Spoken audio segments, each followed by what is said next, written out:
Hola Martín, buen día, bienvenido. No, bueno, buenos días y muchas gracias por la invitación. No, al revés, gracias a vos por aceptarla.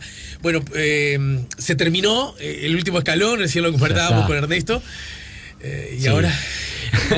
Sí, se terminó el último escalón, ¿no? Un año y 9 meses, ¿no? Un disparate. Claro, además, desde junio, pandemia mediante, o sea, se hizo larguísimo. Digo, ¿no? Esta elección se está pisando casi con las que protagonizamos en octubre, ¿no? Claro, por eso, o sea, es mucho tiempo del ciclo electoral, ¿no? Un ciclo electoral que ya hay dentro del sistema político algunas críticas de que es demasiado largo, como está establecido con las elecciones departamentales en mayo. Bueno, esta pandemia lo hizo más largo todavía. Sí.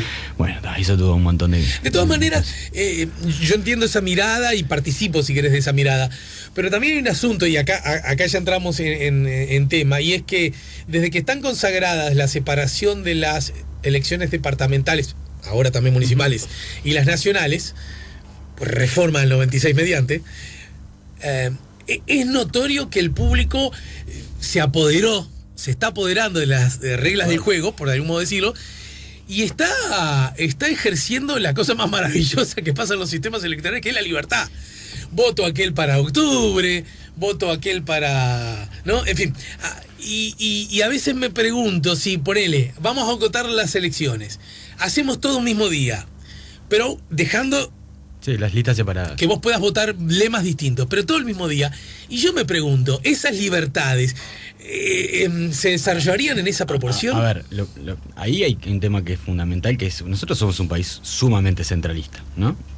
De entrada somos un país sumamente centralista, y la reforma del 96 de separar las elecciones fue una reforma totalmente descentralizadora, ¿no? Claro. En el sentido de que cuando vos separás las elecciones de las nacionales y las departamentales, jerarquizás las departamentales. Claro. ¿No? Y eso es una reforma importante, ¿no? En un país tan centralista como el uruguayo, darle esa jerarquización, y obviamente que eso trae aparejado la libertad de los ciudadanos a la hora de elegir, pero visto desde el punto de vista institucional es una jerarquización de los gobiernos subnacionales. Y bueno, después la reforma municipal, que también es otro avance más en la descentralización, ¿no?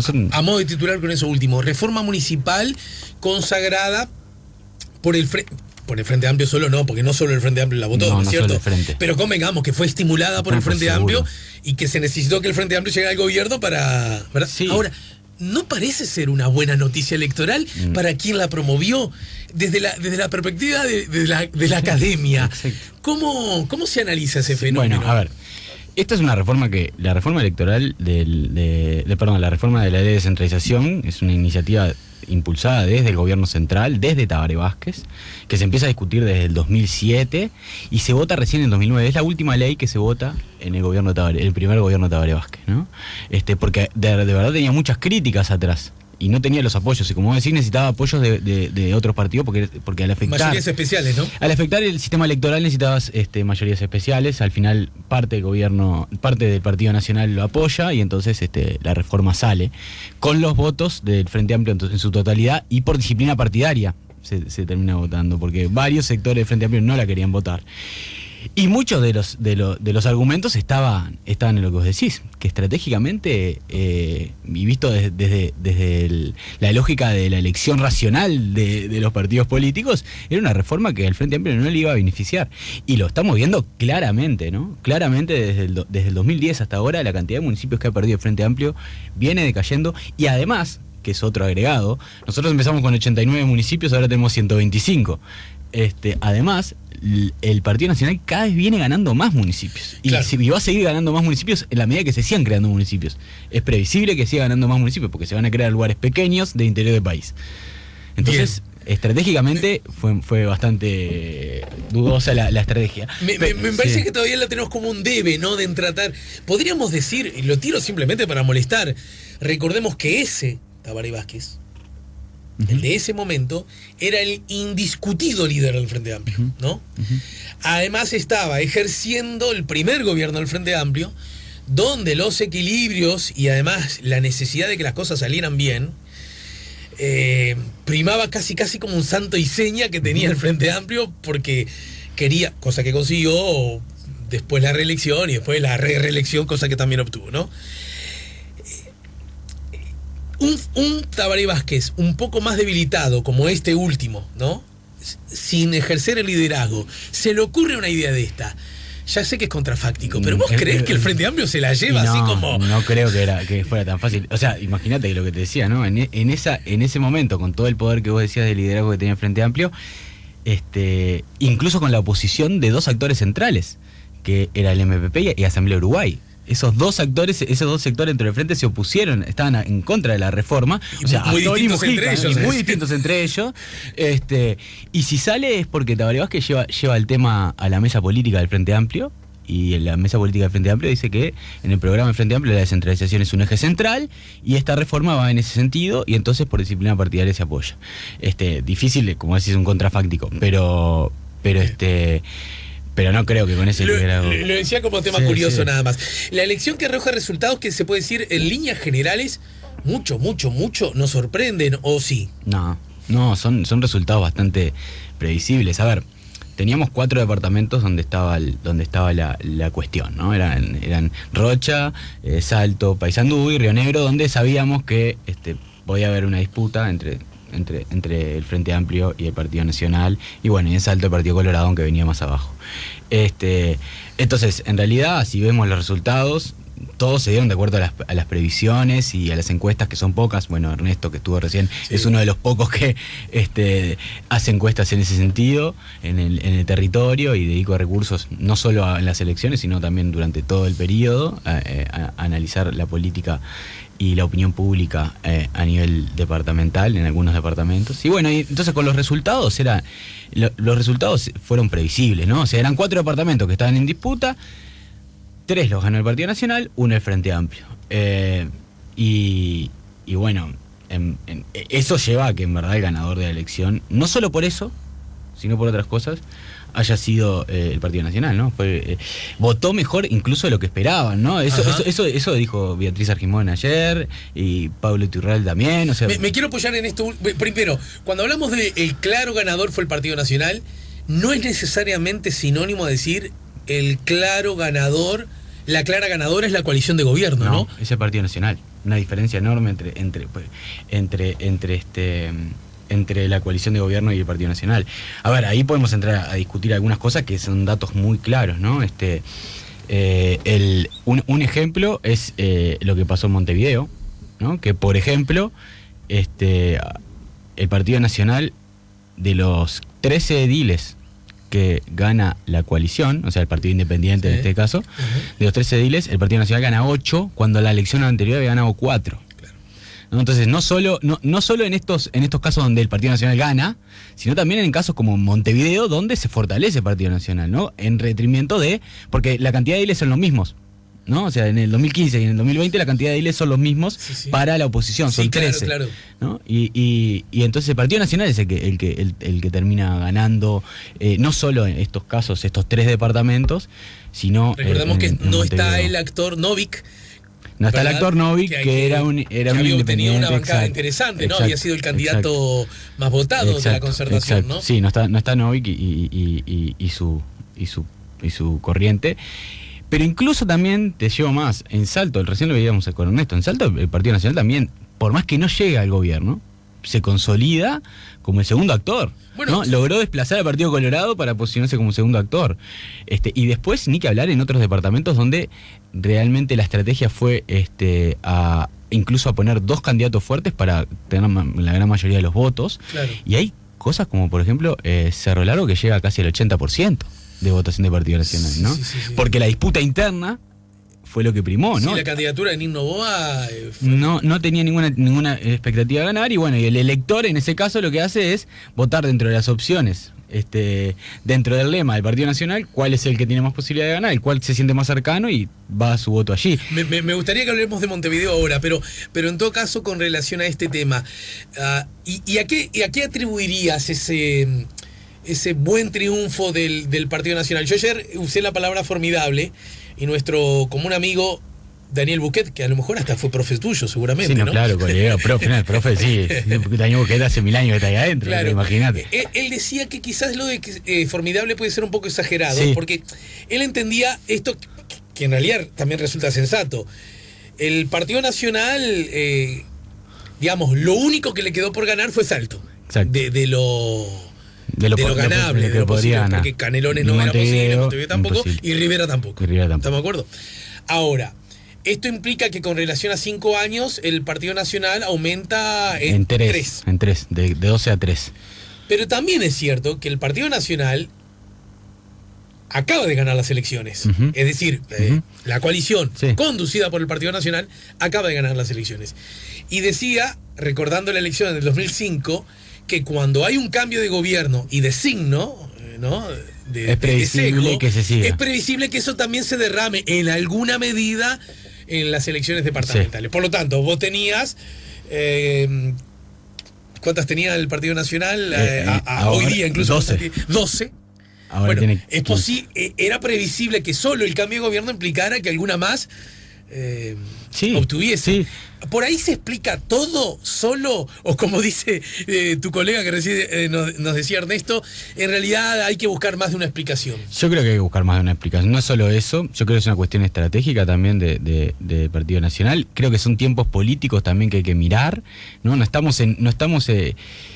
Cuando se gana el periodo, cuando vos decís esto del cambio de gobierno, que es tal cual lo que pasó, acá ya casi hace, el gobierno asume en marzo, ¿no? Hace bastante que asume el gobierno, ¿no? Pero sigue teniendo una pandemia por medio, una buena aprobación, y eso ha también podido influir, incluso positivamente, porque la luna de miel, que por lo general es menos tiempo, todavía sigue estando, ¿no? En general vos ves la aprobación y sigue estando. Entonces, yo creo que la incidencia del gobierno nacional y la figura de Lacalle sin duda que ha jugado, incluso con críticas de incidencia directa en algunos departamentos, ¿no? Sí. Rocha, Salto, recién hablaba Ernesto, generando conflictos incluso dentro de la propia coalición, ¿no? Sí, Sanguinetti diciendo, muy explícita, ¿no? Sanguinetti diciendo, y Tabaré Viera lo mismo, ¿no? Sí. Entonces ahí hay obviamente, bueno, con todo respeto, por favor que no se malinterprete esto, pero no se me ocurre que Tabaré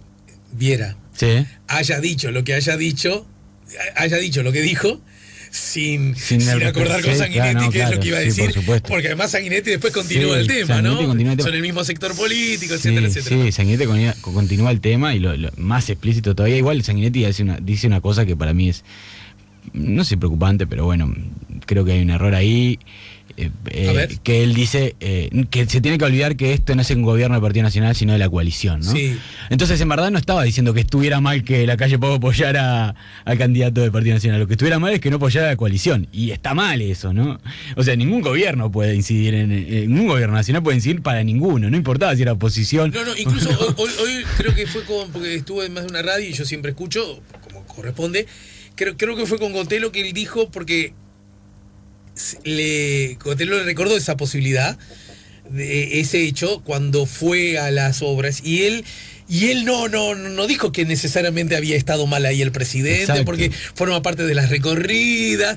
Hubiera sido muy peligroso aseverarlo en esos términos, porque hubiera implicado decir, bueno, entonces cuando fuiste a Rocha, si dicen Salto y si dicen Rocha también, eso, ¿no? Entonces él por ahí no, bueno, estamos hablando del cuadro político de según mi opinión, de más alta importancia del último medio siglo del Uruguay, ¿no? Sí.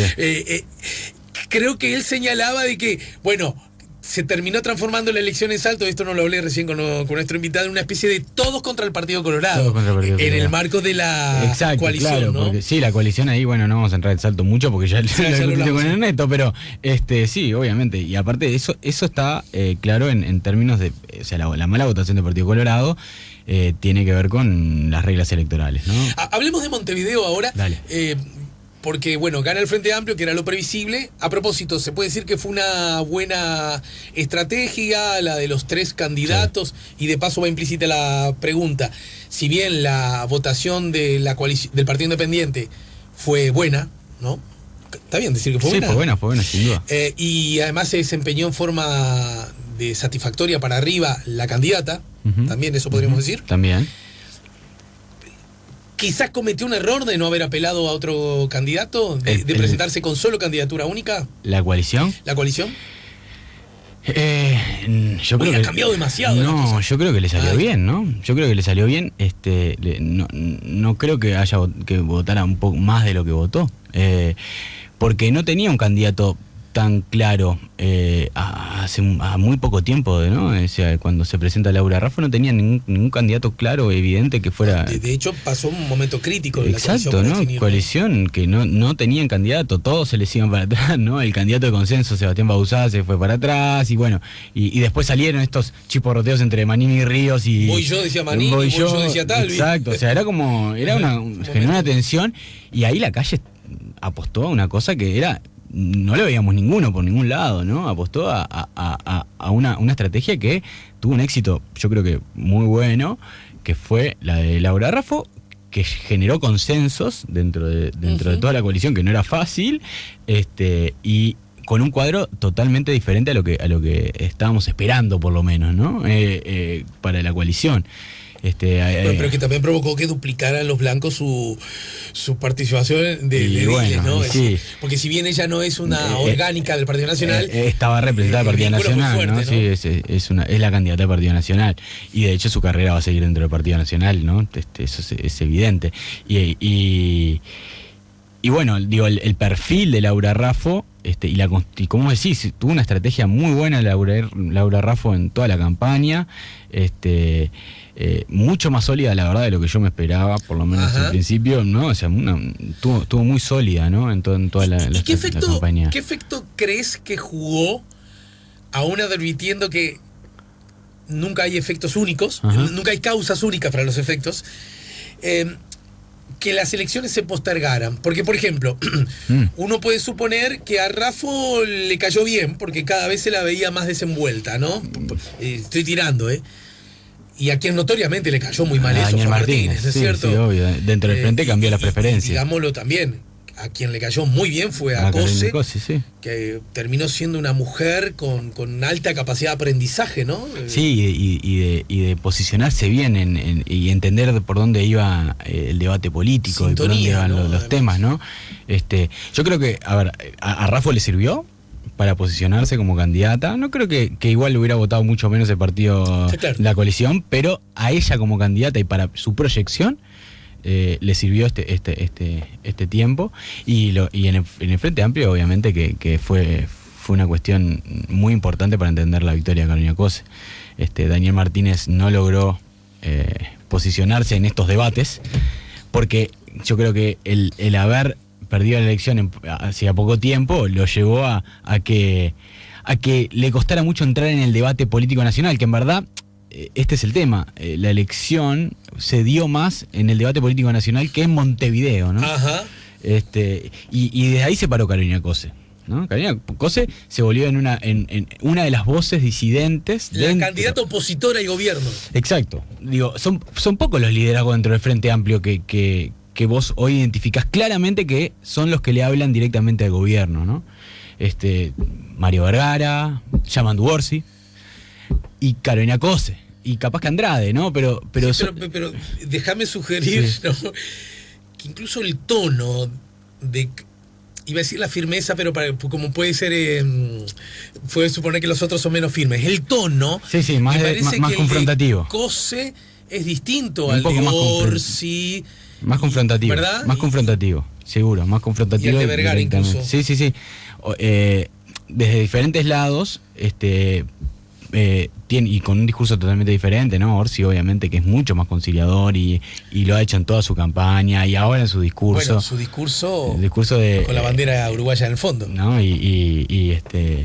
Ayer escuchaba un periodista de humor que decía: Orsi lanzó su candidatura a la presidencia nacional, ¿no? El acto de ayer, y bueno, y sí, tal cual, ¿no? O sea, bueno, pero ayer lo conversamos con Buqué, me parece que la llamémosla así en todo caso, la precandidatura a la presidencia de la República de la que el Uruguay entero menos duda es la de Orsi, ¿no? Sí, seguro, obviamente, o sea, no hay duda. Digo, la Vergara yo creo que tampoco, ¿no? Es difícil pero pensar. Porque si vos pensás en la coalición...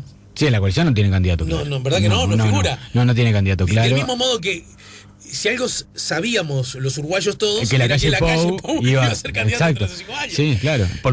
Y era lo que le pasaba al Frente Amplio en la elección anterior, ¿no? Que no sabíamos. Bueno, Daniel Martínez se asomaba, pero todavía no era como el candidato, ¿no? Cuando recién asumió la tendencia, ¿no? Pero igual yo estoy por ver si Carolina Cose no... Bueno, ahí tenemos un tema, ¿no? ¿Qué pasa con Andrade?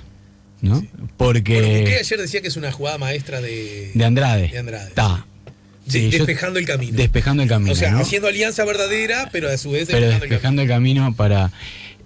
sí, pero ¿quién va? Porque no hay lugar para los dos.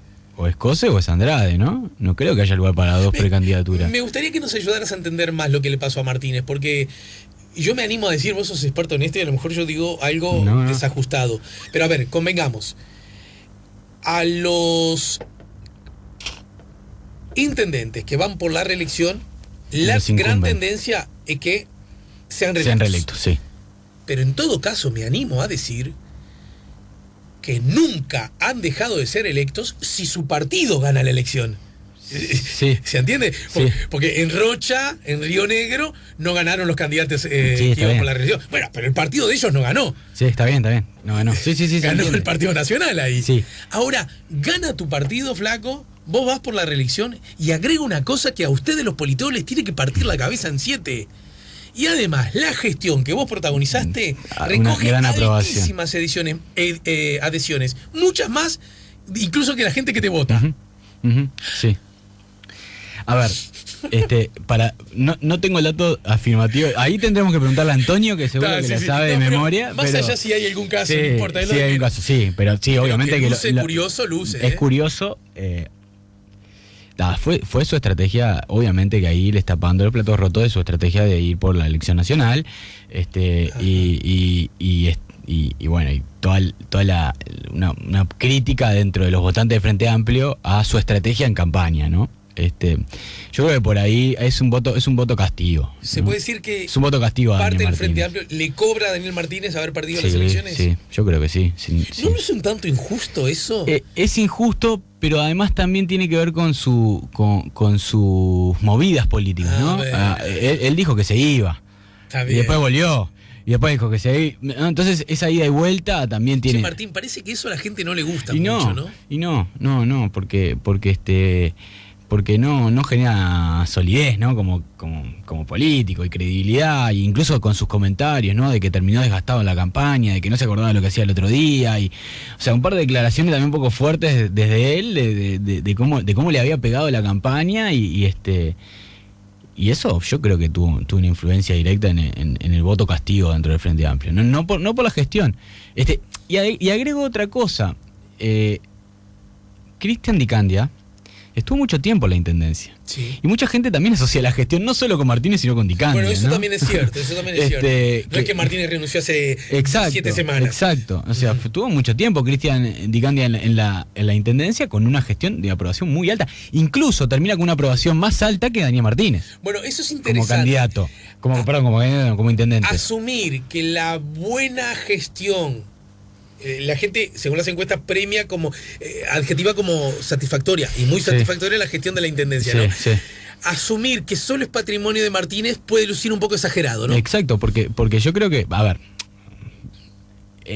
obviamente Martínez fue el que apostó por todos los cuadros políticos que están hoy en la intendencia, con muchas críticas muchos ruidos dentro del Frente Amplio, ¿no? Porque me acordemos, ¿no? De los problemas que tuvo en el MVP y la poca representación que tenía en el MVP dentro de... En el arranque ninguna. Exacto, después... En el gabinete ninguna. Exacto, después fue sumando, bueno. Entonces apostó a su grupo, le salió bien, ¿no? Pero claro, cuando él se fue de la intendencia, su grupo siguió funcionando y con un Cristian Di Candia a la cabeza que logró una aprobación importante. Entonces, si bien el comienzo y bueno, los primeros años obviamente fueron el impulso de Daniel Martínez, después él se fue de la intendencia y surgieron otras figuras que también la gente identifica como los gestores de la buena intendencia, ¿no? Y algo de lo que sugeriste antes, ¿en qué medida crees vos que está jugando un rol? Quiero decir, el público frente amplista, parte del público del Frente Amplista, parte del público que vota el Frente Amplio, porque votar un partido no significa ser del partido. No hay una identificación partidista directa, no. O por lo menos no siempre y en todos, ¿verdad? No, en todos. Bueno, y en Montevideo hay un tema también ahí que pasa lo mismo que en el interior, ¿no? Y tiene que ver con cómo se da la elección. Al haber un sistema electoral que premia por mayoría simple, y además que ya estaba definida la elección por el Frente Amplio, mucha gente votó, aunque no estuviera identificada directamente con el Frente Amplio, que es lo que vos decís. Yo creo que hay que ver cuánta proporción de gente, no creo que sea mucha, pero sí alguna gente puede haber votado por el candidato dentro del Frente Amplio que más cercano se sintiera, ¿no? Capaz que premiando, por ejemplo, la gestión de Daniel Martínez, ¿no? Entonces un voto que no es no es Frente Amplista, pero bueno, vamos a premiar porque no, o mucha gente diciendo el discurso de Cose, este discurso tan confrontativo no me gusta, entonces voto, pero no quiero a Cose en la intendencia. Eso puede haber pasado, ¿no? Todavía estamos muy verdes como para ese tipo de análisis. O pero voto más. Yo tengo un amigo colorado que votó a Talvi, por lo tanto que votó al actual gobierno a nivel nacional, y en esta elección votó a Martínez. Exacto, bueno, ese tipo de casos. Argumentando que Martínez lo había hecho bien, y además haciendo otro argumento. Desde la perspectiva de los cuadros políticos, la coalición se empobreció. Es decir, el Frente Amplio ahora tiene, entre comillas, tener la oportunidad de poner a los mejores en el gobierno departamental, porque no los tenés en el nacional. Claro. Y él sentía que a la hora de formar los cuadros políticos para gobernar, el mejor votar a Daniel Martínez que no va a tener mucha proyección nacional, por ejemplo. No. Que iba a poner, que el Frente Amplio está en condiciones de poner mejores. Ok, apoyando a la gestión. Porque es muy, bueno, parece lucir como un probable que los cuadros políticos problema. Es un voto muy sofisticado, ya lo sé, ¿no? Pero ese fue su razonamiento. Lo hizo público en una. Sí, es un razonamiento claro, eso, es un voto estratégico, ¿no? O sea, y por la gestión en este caso, ¿no? Otros más bien por la confrontación, por la confrontación de Cose, ¿no? Pero sí, igual, ojo con qué cuadros políticos en la intendencia, porque yo creo que el rol en el Parlamento del Frente Amplio tiene que ser importante. Bueno, ese es un asunto del que se ha hablado menos, ¿no? Carolina Cose no va a estar en el Senado. No. Sí, pero bueno, el lugar que ocupa es mucho más importante. Claro. ¿no? O sea, es el segundo lugar ejecutivo más importante del país. Sí. Bueno, y desde ese lugar, ¿alguien puede creer que si le va bien, necesariamente vaya por la reelección a la intendencia y no se vea seducida? Es muy pronto todavía para eso, ¿no? Pronto. Yo creo que es muy pronto todavía para poder decir eso. Ella, ya ves, por su personalidad, ¿no? Y por sus aspiraciones y que apunta alto y cada vez más alto, ¿no? Pero creo que es muy pronto todavía como para poder decir que ella ya puede aspirar a una precandidatura dentro del Frente Amplio para la elección nacional. Ahí yo por lo menos ahora identifico dos claros candidatos que son Vergara y Orsi dentro del Frente Amplio, y después, bueno, veremos. Yo creo que se tiene que dar un poco más de tiempo para ver qué es lo que pasa. Pero bien, el Partido Independiente, el partido de la coalición de gobierno, que se presentó a esta elección bajo el lema Partido Independiente, gana los dos municipios que ya había ganado en la anterior elección. Y el F. Pero agrega el F. ¿Qué lecturas se pueden hacer acerca de este acontecimiento? La primera lectura es que el Frente Amplio tiene un problema y culpo directamente, o sea, adjudico la derrota del Frente Amplio o la victoria de la coalición a una estrategia del Frente Amplio, ¿no? El Frente Amplio tiene un problema con los municipios, Montevideo, y que no logra que sus votantes adhieran la papeleta municipal. En la anterior... La abstención es alta. La abstención es altísima. Porque además el Frente Amplio en ese municipio gana mejor. Gana, claro. O sea, a nivel departamental tiene más votos el Frente Amplio que la coalición, ¿no? A nivel municipal tiene menos votos y pierde. Entonces, hay un problema de estrategia, incluso en otros, ¿no? Porque ahora hablamos del F porque pierde, pero en el B, que el Frente Amplio gana por una importante diferencia, gana por 1000 votos el municipio. Claro. ¿No? En el C lo mismo. Bueno, de hecho creo que la coalición tenía más esperanzas en el B que en el F, ¿no? Sí. Sí. Pero entonces, a ver, que son más disciplinados, entonces. Bueno, hay diferentes lecturas. Hay un tema de apuesta a la campaña, ¿no? De recursos, ¿no? De recursos de apuesta a la campaña. Acordemos que la coalición ya sabía que iba a perder la elección departamental, ¿no? El Frente Amplio tenía una disputa interna. Entonces, esa disputa interna hacía que los recursos de campaña fueran para los candidatos al gobierno departamental, ¿no? Entonces hay un problema de recursos que se dedican a la campaña. Dice que la elección municipal fue un tanto descuidada. Y por un lado eso, ¿no? Un tanto descuidada. Por otro lado, una cuestión de estrategia, de cuántos candidatos presentás, ¿no? El Frente Amplio presenta candidaturas únicas en 6 de los 8 municipios, solamente en 2 presenta candidaturas múltiples. Eso también. Y el otro tema, que hay que verlo, pero no es muy difícil de evaluar ahora, es el tema del ensobrado, ¿no? Qué tanto la coalición ensobra y qué tanto el Frente Amplio no. Yo creo que por ahí hay un tema. La lista que le llega a la persona tenga si dentro una hoja o 2 hojas. Exacto, ¿no? La lista que reparten ahí, mucha gente va con su lista previa antes de entrar al circuito, ¿no? A votar, va con su lista, y bueno, y ahí es un tema de ensobrado. Parece que una de las causas podría ser, no se puede comprobar fehacientemente, pero podría ser que la coalición ensobró mucho más que el Frente Amplio, ¿no? Y entonces vos tenés que el Frente Amplio votó.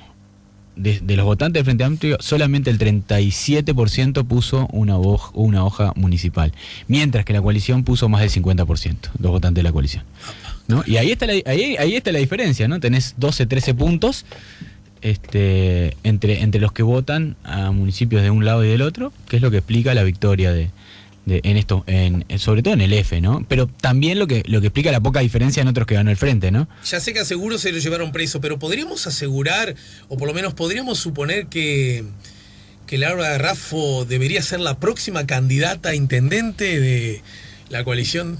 Hay que ver cuál es la estrategia que usa, ¿no? Ahora ya está, ¿no? Que está designada para ser la presidenta de la República, FAP, ¿no? Ese es el cargo. Bueno, eso no ha terminado de ser confirmado. No está confirmado, pero bueno, es una posibilidad. Habría que ver cuál es el rol que juega ahí. Ella, en su discurso, fue clara de que voy a pensar en los montevideanos acá 5 años. Además viene para quedarme, ¿no? Vine para quedarme y en Montevideo, ¿no? Pensando en los montevideanos, ¿no? Entonces, bueno, es posible que esa sea una estrategia para ella. Si no ocupa un lugar más importante, ¿no? Hay que ver. Me gustaría en el final que reflexionaras acerca de los hechos, el tono y el discurso de Carolina Cose desde que se supo que era intendente. Cambió, ¿no? Porque luce... Cambió totalmente de lo que venía de su discurso de campaña. Si te das cuenta, hay 2 cosas que ella resalta en el discurso muy claras, ¿no? Una es la unidad del Frente Amplio, ¿no? De escuchar a todos los actores, de sentarse a todos para que sea un gabinete paritario, sí, y de unidad, sí, ¿no? Eso por un lado, ¿no? Pensando en la unidad, sí, del Frente Amplio. Ella es una actora independiente dentro del Frente Amplio, si bien ahora esta estrategia de Andrade fue muy buena, sí, y demás. Es un tanto injusto decir que es la candidata de los comunistas, ¿no? Es decir, es la candidata que votaron los comunistas. Exacto, pero... no, hasta hace poco estaba en el MPP, o sea, no es un cuadro de base del Partido Comunista. Y es bastante independiente y su discurso fue de unidad, no es la que tiene el discurso de ese lado más fuerte. Eso por la apelación a Sereñi, ¿no? También. Sereñi, ¿no? A Tabaré Vázquez, ¿no? Que el primero en reunirse se iba con Tabaré Vázquez. O sea, no, lo digo porque Sereñi nos habíamos acostumbrado en los últimos 20 años. Escucharlo poco. O en todo caso que sea patrimonio de lo que podría llamar el ala moderada del Frente Amplio. Exacto. Que Danilo, bastante, claro, Vergara, que trabajó muy cerca. Pero hasta por ahí nomás, claro, ¿no? Sí, o le estoy errando el cochazo. No, está bien. Y me pareció interesante ella lo trae. De epa, ¿no? Que ella lo trae de vuelta. Sí, y a Tabaré Vázquez también, ¿no? Que digo, sí, que dentro del Partido Comunista también, si un comunista del Tabaré Vázquez tampoco tiene esa fortaleza, ese discurso, ¿no? El primero en reunirse con Tabaré Vázquez, sí, o sea, sí. Da como una señal de ese actor de unidad, ¿no? Que podría ser Tabaré Vázquez, entonces eso por un lado. Las referencias muchas a que conversó con Lacalle, ¿no? Bueno, y la otra es esa, ¿no? O sea, nombra primero a Raffo, pero enseguida a Argimón. Exacto. Y después a Lacalle, ¿no? Incluso paró los silbidos. Exacto, cuando criticaban a Raffo. Bueno, eso es directamente un gobierno, una postura de generar un gobierno de consenso, de diálogo, de canales de comunicación con el gobierno nacional, que es más que necesario. Hay que ver cómo después transcurre eso, ¿no? Yo me imagino una gestión más parecida a la del primer Tabaré en la intendencia, ¿no? Y de ese bueno, lado, que casualmente tuvo en la calle, ¿no? Por eso. Que otro. Pero bueno, hay que ver cómo se va desarrollando eso. Bien, mira, alguien nos aclara, Javier, dice, no era la bandera uruguaya, es la de Canelones original, un guiño, claro, bien. pero no era. En realidad, ahora tengo que... La bandera Canelones es, en efecto, muchas franjas blancas, blanca, azul, y atravesadas por una diagonal roja. La Artigas. Claro, no recuerdo la diagonal roja en esa, pero a lo mejor sí estaba. Yo la verdad no lo recuerdo. Pero en todo caso que lució como un discurso presidencial, me parece. Sí, obviamente que... En los barrios finos ganan los multicolores porque el amiguismo y los contactos ayudan para difundirse, lo dice Juan de Positos. Bueno, no parece aplicar con lo que ocurrió en el F, ¿no? Siguiendo la... No ganan, no gana la coalición en los barrios finos. Y ahí es un voto económico que ha sido histórico, ¿no? Los barrios finos siempre ha votado mejor. Pero los barrios finos, no sé, me supongo que está hablando de Positos, de... Sí, ¿no? claro, la costa, ¿no? La gente que tiene mejor vida material. Sí. Pero eso también es un vínculo ideológico, histórico, y además previsible, ¿no? Sí, previsible, sí. Sí, que ganara el CH, a ver, por ejemplo el CH, ¿no? El municipio de CH era una apuesta muy fuerte de Frente Amplio, ahí sí se puso mucha fuerza Frente Amplio, ¿no? Con la candidatura de Ivonne Posada, pero era previsible que iba a volver a ganar el ABT en este caso, ¿no? Era como el candidato fuerte, conocido, y hay un voto socioeconómico que también se traduce en octubre y en las elecciones pasadas. Claro, no es nuevo eso, no es nuevo, ¿no? Bien. No es nuevo. Así que sí. Ahora, una última cosa que quería destacar y que todavía no hablamos mucho, y tiene que ver con el Frente Amplio y la votación de los municipios, pero en el interior, ¿no? El Frente Amplio votó muy mal en el interior, en el nivel municipal, y perdió bastiones. Los históricos incluso. Uf. Yo creo que eso es una señal muy fuerte, ¿no? ¿Qué hablas de San Carlos? Bella Unión, el Chuy, Piriápolis, Ciudad del Plata. Claro, el Rincón de la Bolsa. Exacto, Rincón de la Bolsa, ¿no? O sea, periferia de Montevideo también, ¿no? El histórico bastión del Frente Amplio. Exacto, ¿no? Y ahí el único bastión fuerte que le quedó al Frente Amplio fue Juan Lacase, del interior. Y bueno, eso también yo creo que es una señal, ¿no? Para el Frente Amplio, pensando en más adelante. No tanto por el rol de los municipios, a ver, no tanto porque los municipios son débiles y todo lo que ya sabemos. Es una señal de que la gente te cambió el voto ahí. Y es fuerte. Y ya habías perdido en octubre votos ahí. Y no solo podría explicarse por el aluvión blanco de que la moda viene de votar a... No. Como decimos... Ahí hay una cuestión más importante, ¿no? Que el Frente Amplio debe ver qué es lo que está pasando en esos lugares, porque lo habrás leído en las redes, ¿no? Las críticas a la militancia del interior. El Frente Amplio, más allá de ser 15 años de gobierno, quedó claro que ese voto que tuvo del interior, pensamos que en el 2015 cuando ganan 14 departamentos, ¿no? De los 19, en octubre ganan 14 departamentos. Es muy alto en octubre, ¿no? Después gana 6 gobiernos departamentales. Pero ahora gana 9 ¿no? Ya pierde más. Entonces, pensando en una elección nacional, el Frente Amplio tiene que volver a pensar en cómo generar política en el interior, ¿no? Porque sin eso no es muy difícil que gane la elección nacional. Y sobre todo tiene que pensarse en cómo no logró cautivar después de 15 años de gobierno a esa gente, ¿no? O sea, cómo fue perdiendo, de hecho, votos en esos 15 años. No hemos hablado y lo dejamos para próximos encuentros. ¿Cómo le fue, bueno, al resto de los socios, ¿no? Cabildo Abierto fue muy malo, ¿no? La elección de Cabildo Abierto fue muy malo en todos los departamentos donde fue solo. Le fue muy mal. Rivera es el caso típico, ¿no? Se terminó cuarto y con una votación de 4%, o sea, mucho menos de lo que había votado en octubre. La importancia del liderazgo de María Ríos queda claro.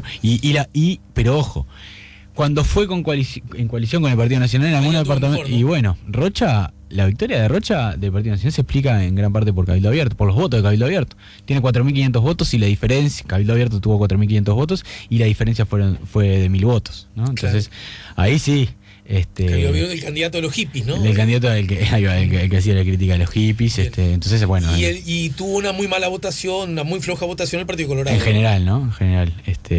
Incluso en estos lugares donde por lo general tiene algún rol, el Partido Colorado pierde también a nivel municipal, pierde muchos municipios.